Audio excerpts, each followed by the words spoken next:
Welcome friends, welcome to education channel. नमस्कार दोस्तों, स्वागत है एजुकेशन चैनल पे। टुडे इज़ जनवरी 19th और आज हम कवर करेंगे आज का current affairs, world affairs and important news analysis. शुरू करते हैं इंपॉर्टेंट न्यूज़ से। तो first news is regarding corona vaccination. Corona vaccination में इंपॉर्टेंट अपडेट इज, मैंने आपको बताया भी था और क्वेश्चन भी पूछा था, दैट वैक्सीनेशन जो प्रोग्राम है that has started in India on 16th of this month. 16 जनवरी से ये प्रोग्राम शुरू हो चुका है और इसमें दो इंपॉर्टेंट वैक्सीन है। आपकी कोवैक्सीन है इंपॉर्टेंट एक वैक्सीन, और भारत बायोटेक और सीरम इंस्टीट्यूट, इनकी दोनों की वैक्सीन्स हैं जो कि लगाई जा रही है लोगों को।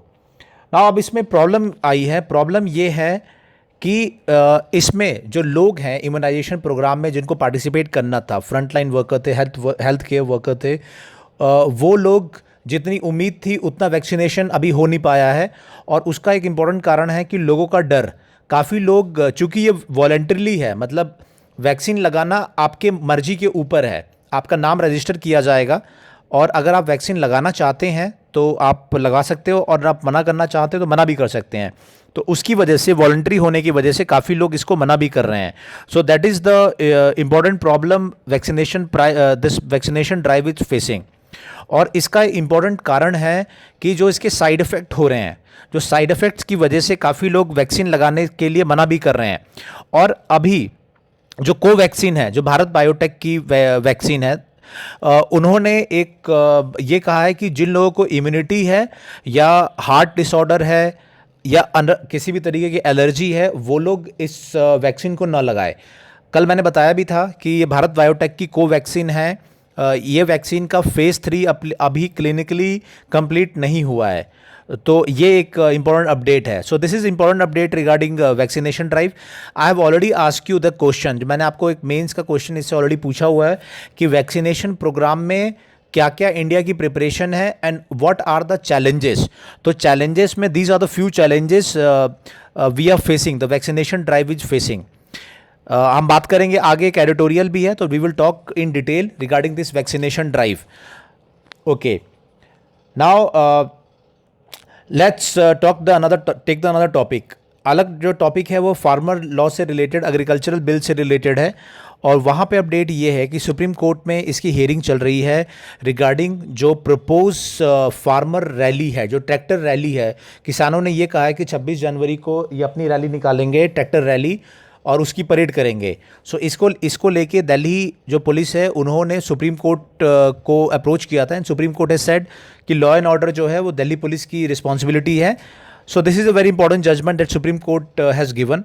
दिल्ली पुलिस ने, जो गवर्नमेंट का पार्ट ये था कि चूंकि सुप्रीम कोर्ट इसमें कई पूरे मैटर को देख रहा है तो ये भी मैटर देखना चाहिए, बट सुप्रीम कोर्ट ने ये बोला कि only a part of that particular whole agitation is being observe by Supreme Court. मतलब सुप्रीम कोर्ट में जो एजिटेशन है, जो प्रोटेस्ट है, उसका कुछ ही पार्ट सुप्रीम कोर्ट देख रहा है और बाकी लॉ एंड ऑर्डर से संबंधित जो भी डिसीजन है वो दिल्ली पुलिस को लेना होगा कि उनको क्या अलाउ करना है, किसे अलाउ करना है या नहीं होना है।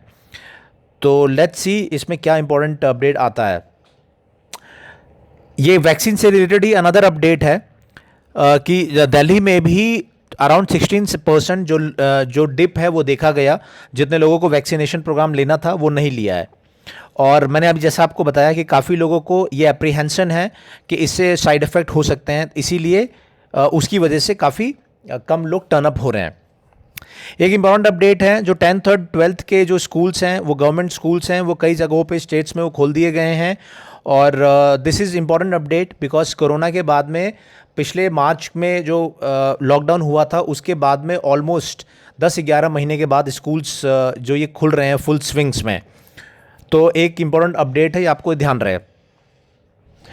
नेक्स्ट जो है, next issue is regarding a web series. Web series से रिलेटेड ये आर्टिकल है। वेब सीरीज़, एक वेब सीरीज़ है तांडव, और उसको लेके काफ़ी ज़्यादा शोर शराबा या काफ़ी ज़्यादा इशू क्रिएट हो रखा है। एंड तांडव में ऐसे कुछ सीन्स हैं which is being claimed by जो लोगों ने एफआईआर कराई है कि वो धार्मिक भावनाओं को या एक पर्टिकुलर रिलीजन की भावनाओं को आहत करते हैं। And because of that FIR has also been launched against this web series के जो मेकर्स हैं, जो एक्टर्स हैं, उनके खिलाफ में, और एक अपॉलॉजी अभी उन्होंने टेंडर किया है ना। क्वेश्चन हमारे काम की चीज़ इसमें क्या, हमारे काम की चीज़ ये है कि रिसेंटली जो ये पूरी ये जो कंटेंट है वेब सीरीज़ का, चाहे नेटफ्लिक्स हो, चाहे अमेज़ॉन हो, इन सभी को भी सेंसर के दायरे में लाने के लिए कोशिश किया जा रहा है, ताकि उसके भी एक गाइडलाइंस बने और सेंसर किया जा सके इन सेंस कि क्या कंटेंट है, क्या कंटेंट नहीं है, और उससे पास करा के वो फिर वेब सीरीज़ लॉन्च हो। तो probably the government is working on that direction कि बार बार ये इशू क्रिएट होते हैं वेब सीरीज़ को लेके, और कि किसी पर्टिकुलर कास्ट, रिलीजन या व्यक्ति के खिलाफ अगर कोई बातें आती हैं तो लॉ एंड ऑर्डर भी उससे प्रॉब्लम होती है उससे। सो गवर्नमेंट इज़ प्लानिंग कि इस तरीके का कोई ऐसा कंट्रोल हो, इधर सेल्फ कंट्रोल हो या खुद पे कंट्रोल हो, या फिर एजेंसीज़ के थ्रू, मिनिस्ट्री के through some kind of mechanism हम देखेंगे आने वाले दिनों में, जो कि रेगुलेट करेगा कि किस तरीके के कंटेंट हो इसमें, और वो कंटेंट ऐसे ना हो जो डिफेमेटरी हो किसी भी पर्टिकुलर रीजन को लेके। So this is important. और एक इसी से इम्पॉर्टेंट क्वेश्चन भी है which we can see, which we can take up, कि किस तरीके से रेगुलेटरी बॉडी शुड वर्क, मतलब वेब सीरीज़ को लेके या कोई भी अगर ऑनलाइन कंटेंट है उनको रेगुलेट करना, इज़ इट गुड और नॉट। सो ये मेरा एक क्वेश्चन आपसे रहेगा which you can right into comments, कि क्या जो ऑनलाइन कंटेंट्स हैं इस तरीके के, इनको रेगुलेट करना चाहिए, अगर रेगुलेट करना चाहिए तो किन पॉइंट्स पे करना चाहिए। तो ये एक इम्पॉर्टेंट है ये।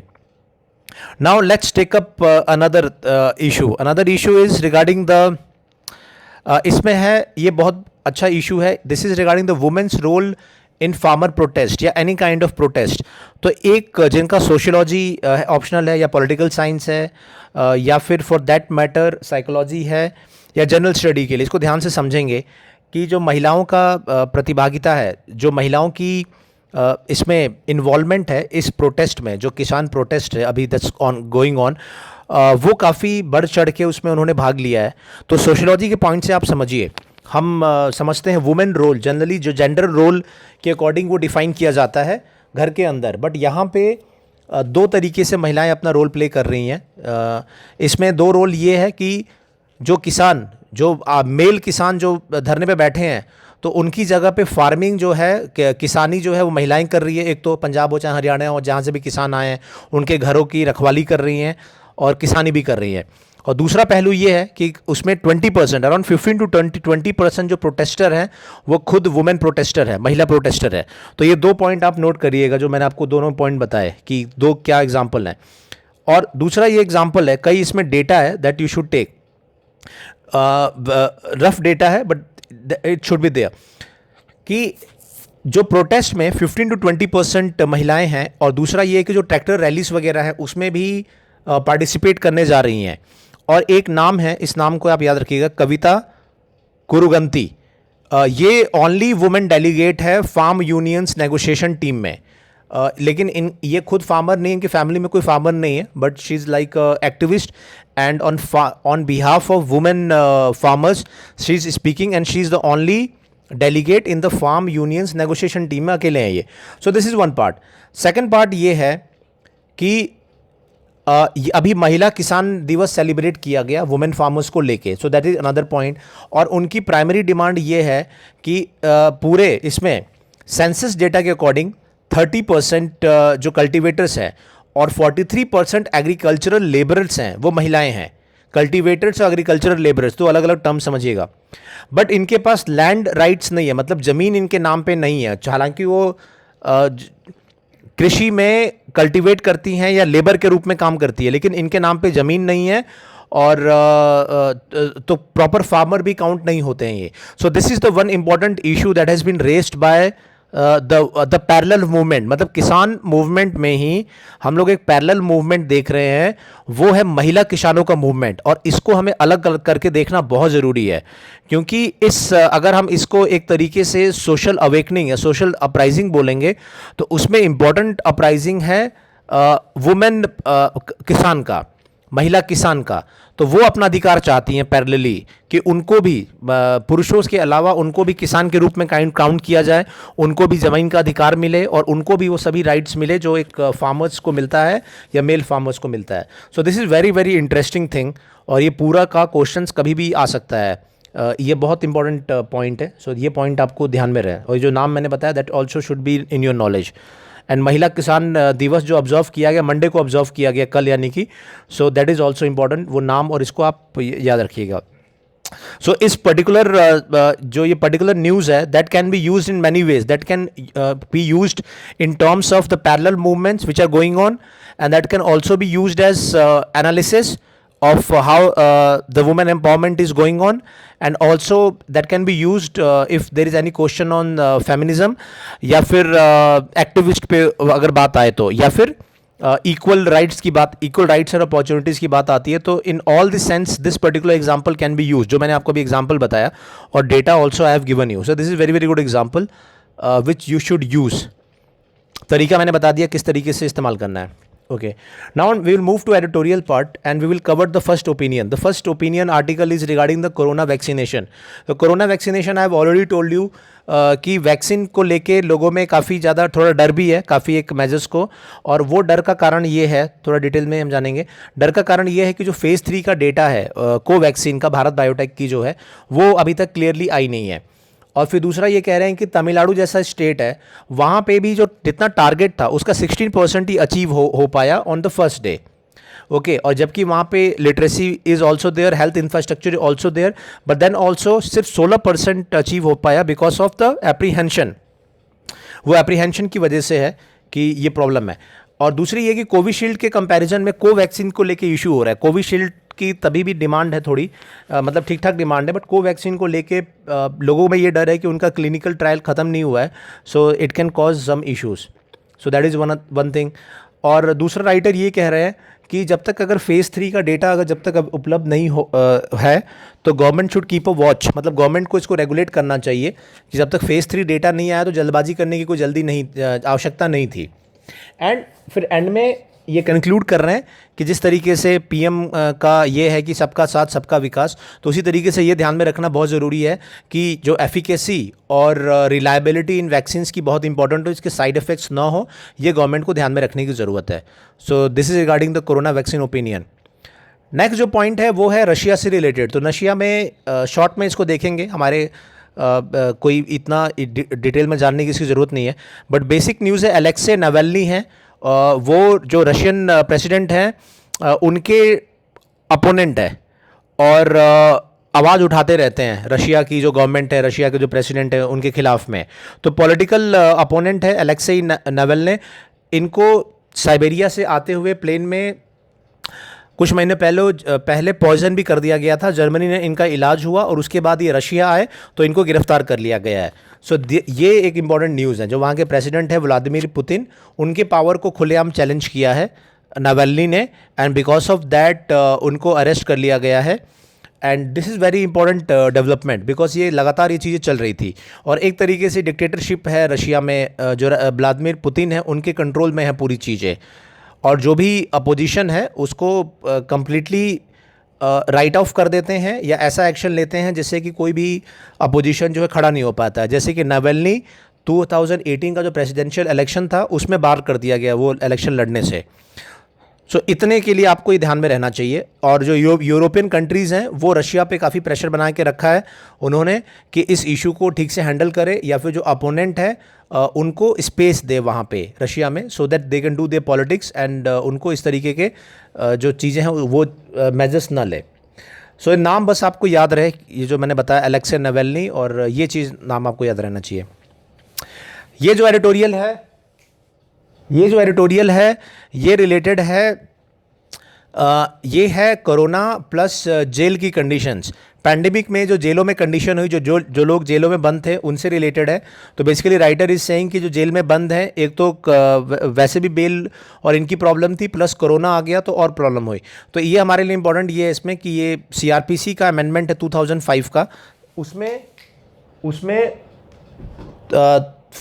2005 में एक सेक्शन इंट्रोड्यूस किया गया 436A, तो which allows for granting of bail जो लोग जेलों में बंद हैं या जो अप्लाई करते हैं बेल के लिए, उनको बेल देने के लिए प्रावधान किया गया है।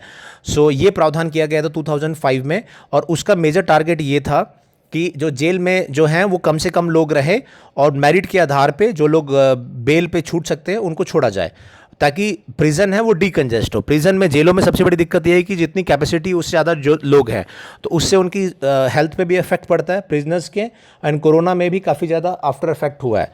सो ह्यूमन राइट्स के एंगल से ये पॉइंट्स इंपॉर्टेंट है, condition of jails and human rights के हिसाब से ये ध्यान रहे। और कुछ डेटा है, दे आर सर्टन डेटास जो आप रख सकते हैं, जैसे कि कुछ डेटा है कि 3.3 लाख अंडर ट्रायल प्रिजनर्स हैं, और तो इस तरीके के datas you can keep, and अगर कोई ऐसे आता है या कोई इस तरीके का कंडीशन ऑफ जेल पे कोई क्वेश्चन आता है जो कि कम ही एक्सपेक्टेड है, तो आप उसको लिख सकते हैं। ठीक है, माइनिंग के ऊपर है क्वेश्चन, तो माइनिंग में आपको याद रहे इंपॉर्टेंट बस ये है कि इंडिया नेशनल मिनरल पॉलिसी 2019, ये ध्यान रहे, और उसने ये कहा है कि जो एक्सट्रैक्टेड मिनरल है उसको मैक्सिमम वैल्यू मिले। तो ये इसमें बस इंपॉर्टेंट ये है कि जो नेशनल मिनरल पॉलिसी 2019 वो हमको ध्यान रहे, और उसको हमें, उसकी पढ़ाई हमारी रहे, मतलब उसको हमने कवर किया रहे। So that is regarding editorial, nothing much is there. Rest of the things are US से रिलेटेड है। अमेरिका में जो बाइडन वो प्रेसिडेंसी है वो एक्सेप्ट करेंगे। ये एक आर्टिकल है, ये इंटरेस्टिंग आर्टिकल है। दिस इज़ रिगार्डिंग एक व्हाट्सएप चैट जो है वो लीक हुआ है, जो रिपब्लिक मीडिया है उनके ओनर के बीच में और बार्क के जो हेड है उनके बीच में। नाउ यहाँ पे क्वेश्चन है कि व्हाट इज़ BRC, तो आप लिखिए कमेंट में कि ब्रॉडकास्ट ऑडियंस रिसर्च काउंसिल क्या है। ये न्यूज़ में बहुत रहता है, तो आपको ये ध्यान रहना चाहिए कि ये क्या है और इसके हेड कौन है, तो आप वो लिखिएगा बार्क। तो इसमें ये है बेसिकली कि जो पाकिस्तान है उसने कमेंट किया है कि ये WhatsApp chat is showing that India की जो मीडिया है और जो बालाकोट स्ट्राइक या फिर ये सब था उसको प्लान किया गया था। तो ये स्टेटमेंट है, बट हमारे लिए इंपॉर्टेंट ये है कि वी शुड नो कि what is BARC, and we should know कि ये पाकिस्तान, अगर इंडिया की कोई इंटरनल इशू भी है तो Pakistan is the first one to take advantage of that. तुरंत उसमें कूद जाना पाकिस्तान का काम है। सो इंटरनेशनल रिलेशन के हिसाब से ये हमको ध्यान रहे कि किस तरीके से पाकिस्तान को जो डोजियर दिया जाता है, 26/11 का डोजियर दिया जाता है, या पुलवामा अटैक के लिए जो लोग रिस्पॉन्सिबल है उन पे कार्रवाई करने के बजाय वो उल्टा इंडिया के जो इंटरनल इश्यूज़ हैं उनका फ़ायदा उठाने की कोशिश करते हैं, rather than working on terrorist. जो टेररिस्ट रिस्पॉन्सिबल थे उन पे काम करने के बजाय किस तरीके से इशू को डाइवर्ट करते हैं। सो कभी इंटरनेशनल रिलेशन में आया तो you can right that. Okay, now this is regarding जो SFJ है। SFJ क्या है? Sikh for justice. ये एक तरीके का मूवमेंट चला था 2019-20 में, थोड़ा और ज़ोर शोर से चला, और इसमें बेसिकली ये था कि रेफरेंडम करा के ये चेक करना कि क्या खालिस्तान नाम की कोई कंट्री अलग बनाई जा सकती है। तो SFJ जो था, सिख फॉर जस्टिस, ये एक फॉरेन बेस्ड मूवमेंट और ग्रुप भी था। ये बैन भी किया गया 2019 में, MHA के द्वारा बैन कर दिया गया, और NIA जो एजेंसीज़ हैं वो इसको इन्वेस्टिगेट भी कर रही है, and they have arrested also, examine certain people regarding this. So ये एक तरीके का मूवमेंट है। ये मूवमेंट आपको याद रहे कि सिख फॉर जस्टिस मूवमेंट और रेफरेंडम 2020 किया। तो रेफरेंडम 2020 एक रेफरेंडम था जो कि करा रहे थे इस तरीके का ऑर्गेनाइजेशन, इसलिए कि क्या खालिस्तान की डिमांड के लिए, कि कितने लोग हैं जो खालिस्तान कंट्री बनाने के सपोर्ट में हैं। खालिस्तान ऑलरेडी बता चुका हूँ मैं कि पंजाब और राजस्थान का कुछ पार्ट, इन सब को मिला के खालिस्तान कंट्री बनाने की डिमांड पहले थी, और वो अब फिर न्यूज़ में आई है बिकॉज ऑफ ऐसा कहना है इन्वेस्टिगेटिंग एजेंसीज़ का, इंटेलिजेंस एजेंसीज़ का, कि जो किसान आंदोलन है उसमें खालिस्तानी जो एलिमेंट्स हैं दैट वो भी इन्वॉल्व हैं।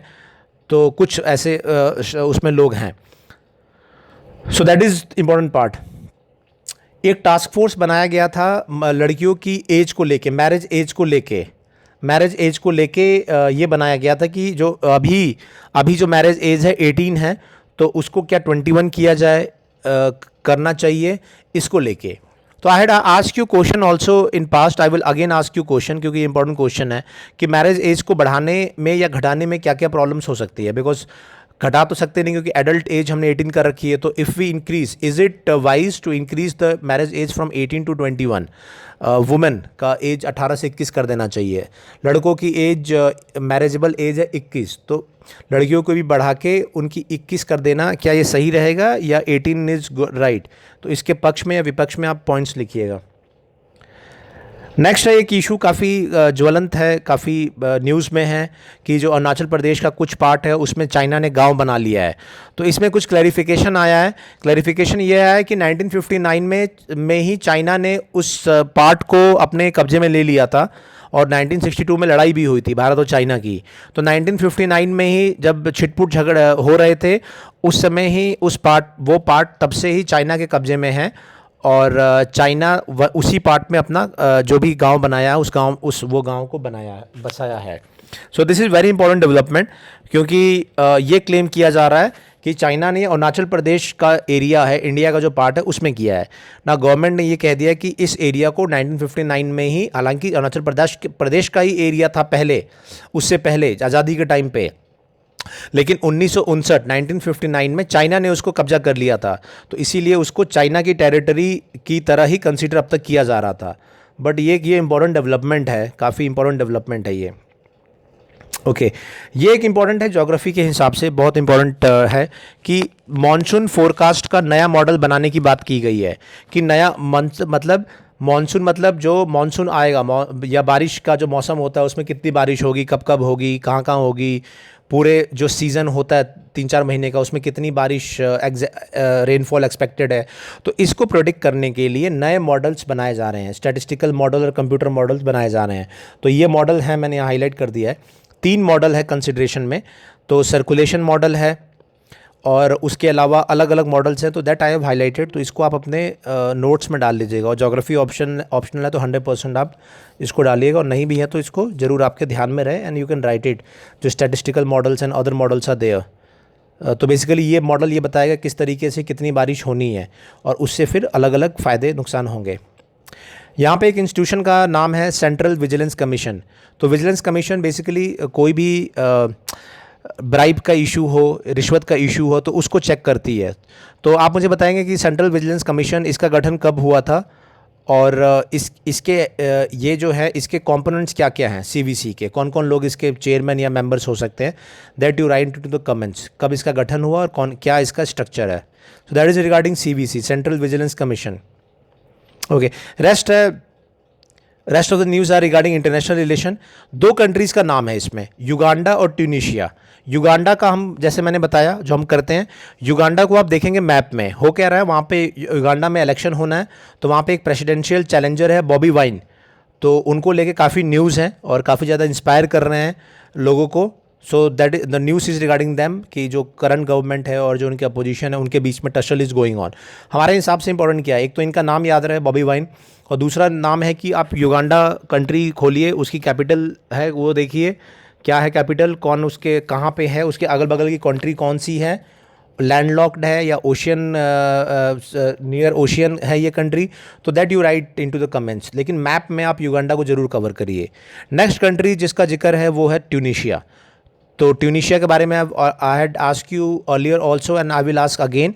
ट्यूनीशिया बहुत एक इम्पॉर्टेंट कंट्री है, 21st सेंचुरी की एक इम्पॉर्टेंट कंट्री इसलिए है क्योंकि ट्यूनीशिया से ही ट्यूनीशिया एक वैसी कंट्री थी, वैसी कुछ कंट्रीज़ थी जहाँ पे कि अरब जो अपराइजिंग इस डिकेड में शुरू हुआ था। अराउंड 10 साल पहले अरब अपराइजिंग जो हुआ था, एक तरीके से अरब क्रांति जिसे बोलते हैं, वो शुरू होने वाले देशों में ट्यूनीशिया का नाम आता है। और वहाँ के जो डिक्टेटर थे उनको जो है उनको बाहर कर दिया गया था ट्यूनीशिया अपराइजिंग को लेके, अरब अपस्प्रिंग जिसको बोलते हैं, अरब स्प्रिंग जिसे बोलते हैं, तो वो उसका पार्ट था ट्यूनीशिया भी। तो I have given you hint कि Tunisia is also part of that Arab league and all. So you just go and find into the map कि ये ट्यूनीशिया कहाँ पे है और कौन कौन से ब्लॉक का मेंबर है, क्या ये जीसीसी का मेंबर है, अरब स्प्रिंग का है, इस्लामिक जो कंट्रीज़ हैं उनका मेंबर्स हैं। तो ट्यूनीशिया का डिटेल आप फाइंड करिए, उसकी कैपिटल बताइए। इंपॉर्टेंट क्यों है मैंने बता दिया आपको कि क्यों इंपॉर्टेंट है, तो आप उसको आंसर ज़रूर लिखिएगा। छोटे छोटे एक्सरसाइज है बट ये this exercise are very important. Import duty government of India economics से है।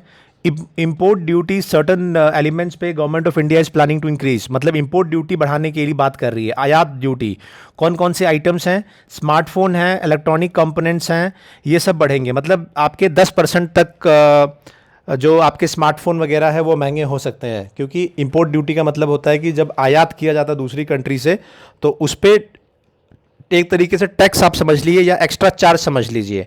तो कोई चीज़ 100 रुपये की चली अगर वियतनाम से, तो इंडिया में 110 रुपये की ऑटोमेटिकली हो जाएगी। तो और ये क्यों किया जाता है? वो इसलिए किया जाता है कि इंडिया में जो चीज़ बन रही है वो सस्ता रहे एज़ कम्पेयर टू कि जो बाहर से आ रहा है। तो मान लीजिए कि इंडिया वियतनाम से बन के आ रहा है, वियतनाम से 100 रुपये में आ रहा है और इंडिया में 105 में बन रहा है। तो अगर कोई इंपोर्ट ड्यूटी नहीं रहेगी तो वियतनाम की चीज़ 100 रुपये की रहेगी, यानी कि सस्ती रहेगी, तो लोग खरीद लेंगे। हमारी चीज़ 105 की है, लेकिन अगर आप उस पर 10% इंपोर्ट ड्यूटी लगा देंगे तो वो चीज़ 110 की हो जाएगी, बाहर से आने वाली चीज़। और भारत की चीज़ 105 की है तो उसका मेक इन इंडिया का फ़ायदा मिलेगा। तो ये गवर्नमेंट मेक इन इंडिया को बढ़ावा देने के लिए ये कर रही है, ताकि बाहर की जो चीज़ें हैं उनके कंपैरिजन में हमारी चीज़ें सस्ती रहे। सो ये एक इम्पॉर्टेंट था। और इसके फ़र्क क्या क्या पड़ेंगे? टेस्ला जो है वो भी फ़र्क पड़ेगा इस पर, क्योंकि इलेक्ट्रिकल व्हीकल्स वगैरह है, इन पे भी लगाने की बात कर रहे हैं। तो Tesla is continuously in news because of electrical vehicles and all, but उसके प्रॉस एंड कॉन्स दोनों हैं इलेक्ट्रिकल व्हीकल्स के। Okay, rest of the news आज जीएसटी है, जीएसटी से रिलेटेड है, एंड जीएसटी के बारे में हमने काफ़ी कुछ पहले भी डिस्कस किया हुआ है। ओके, एवियन फ्लू है, ये बर्ड फ्लू काफ़ी ज़्यादा प्रोमिनेंट हो रखा है, and bird flu is another problem which is facing the world में कई कंट्रीज़ में ये इंपॉर्टेंट ये हम देख रहे हैं। सो एवियन फ्लू इसमें है। तो एवियन फ्लू में आप बताइएगा कि व्हाट इज़ एवियन फ्लू, आप कमेंट में लिखिए कि एवियन फ्लू क्या है और किस तरीके से ये बढ़ता है। ये चाइना को लेके इंपॉर्टेंट अपडेट है कि चाइना जो इकोनॉमी है वो 2.3% ग्रो की है। मतलब बाकी जितने भी मेजर कंट्रीज़ हैं वो सभी श्रिंक की है उनकी economy, but China is probably one of the few countries or maybe the only country जिसकी इकोनॉमी जो है वो ग्रो कर रही है। इस एक्सपेक्टेड है कि इस फाइनेंशियल ईयर में वो ग्रो कर रही, जिसकी इकोनॉमी ग्रो करेगी। इंडिया की 7.5% एक्सपेक्टेड है कि कॉन्ट्रैक्ट करेगी year to year basis. So this is regarding the economics which we covered.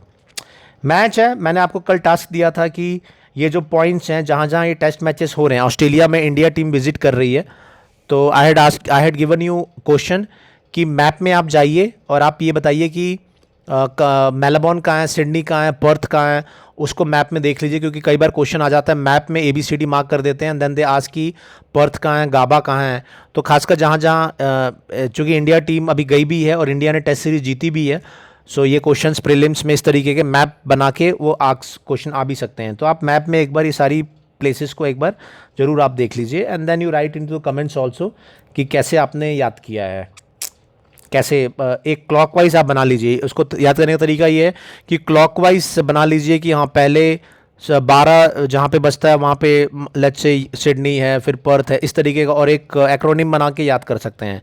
तो आपने कैसे याद किया है कि कौन सा सिटी का किस किनारे पे है, तो आप वो मुझे बताइएगा कि क्या आपने दिमाग इसमें लगाया है। So that's regarding today's current affairs, world affairs and news analysis, and I have given you enough questions। जो क्वेश्चंस हैं दिए हुए हैं तो आप उनको लिखते रहिए, एंड जो भी इम्पोर्टेंट है उसको करते रहिए।